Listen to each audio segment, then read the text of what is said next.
को लिया जा सकता है? बिल्कुल नहीं लिया जा सकता। मेरे मोहतरम भाई और बहनों, अल्लाह सुब्हानो तआला ने दिन बनाया है काम के लिए और रात बनाई है आराम के लिए। रात को सिर्फ एक चीज़ ली जा सकती है, उसको कहते हैं दूध। रात को दूध पिया जा सकता है, इसके अलावा कोई चीज़ रात को मत खाओ, दवाई भी नहीं खाओ। और इसको एक हदीस से समझो।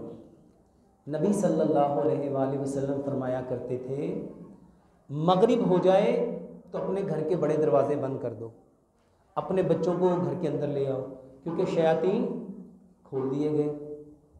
और जब इशा हो जाए, घर के छोटे दरवाजे भी बंद कर दो, अपने बर्तनों को उलट दो और अपने चिराग गुल कर दो।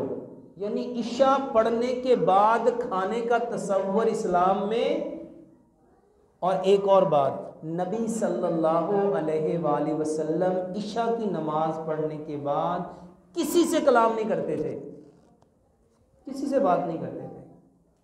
बहुत ज़रूरी की होता था तो बात करते थे, अदरवाइज नबी सल्लल्लाहु अलैहि वसल्लम इशा की नमाज पढ़ने के बाद आप फरमाते थे चिराग गुल कर दो, बर्तन उलट दो, बच्चों को अंदर ले आओ, छोटे दरवाजे।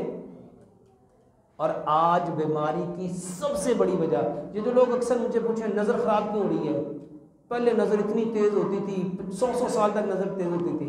ये जो लाइट है ना, ये लाइट है, ये सबसे ज़्यादा नज़र ख़राब करती है, सबसे ज़्यादा नज़र ख़राब करती है। और आजकल हम कहते हैं हमारे घर में तो LED लाइट लगी हुई है। और मेरे मोहतरम भाइयों, सूरज से अच्छी रोशनी दुनिया में किसी और चीज़ की हो सकती? सूरज की रोशनी के साथ उठो, सूरज की रोशनी के साथ सो। वल्लाह जितने लोगों की आंखें ख़राब हैं, ऐनक लगी हुई है, आप लोग अगर ऐनक उतारना चाहते हैं, सिर्फ इशा के टाइम 2 से 3 महीने आप सो जाइए। जिन लोगों को कैंसर है, मेरा एक लेक्चर बड़ा फेमस हुआ था, सोने का सबसे बेहतरीन वक्त क्या है।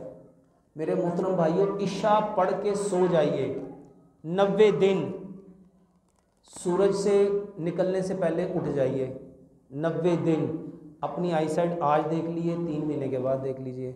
और अगर इसको और जल्दी करना है, केले के साथ दांत साफ करो, सुबह उठ के कुली किए बिना बिस्मिल्लाह पढ़ो, सूरत फातिहा पढ़ो, अपना थूक अपनी आंख के अंदर डालना है, लगाना नहीं है।